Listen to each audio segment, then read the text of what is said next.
महाराष्ट्रातील तमाम अंशतः अनुदानित शिक्षक शिक्षकेतर बंधू आणि भगिनींनो नमस्कार। आज माननीय मुख्यमंत्र्यांच्या निवासस्थानी बैठक पार पडली।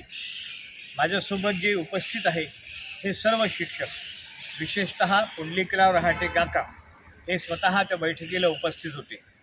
या बैठकीत मी स्वतः आमदार ज्ञानेश्वर म्हात्रे, आमदार मनीषा कायंदे, माजी आमदार तुकारामजी काते, त्यानंतर माननीय मुख्यमंत्री श्रीयुत दीपकजी केसरकर, शिक्षण मंत्री, हे सर्व लोक उपस्थित होते आणि शिक्षक प्रतिनिधी पण होते।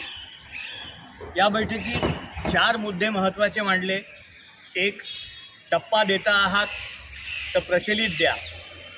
मुख्यमंत्र्यांनी हे स्पष्ट मान्य केलं की टप्पा देतो आहे आणि प्रचलितचा निर्णय काढतो आहे या अधिवेशनात।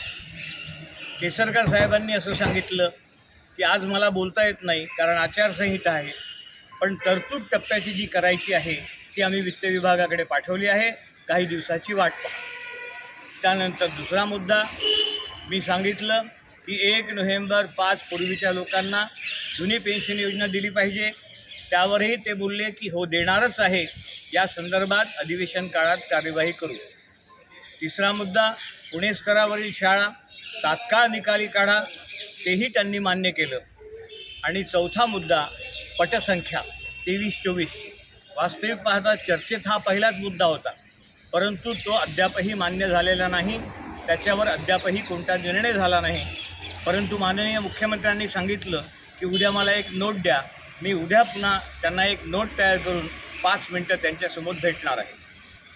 आजची बैठक ही श्रीवाजी शेंडगे यांच्याकरता होती, त्यामुळे ती पॉलिटिकल बैठक होती।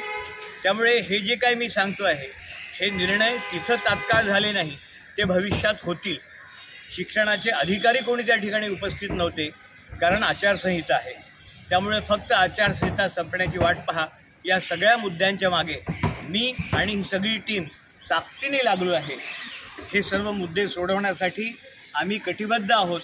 आपलं आंदोलन असेल ते जरूर करा, निश्चितपणे त्या आंदोलनात आम्ही देखील सहभागी आहे आणि भविष्य काळात हे सगळे प्रश्न सोडवण्यासाठी कटिबद्ध आहोत। तुम्ही फक्त पाठीवर हात ठेवून लढ म्हणा, आम्ही लढतोय। धन्यवाद।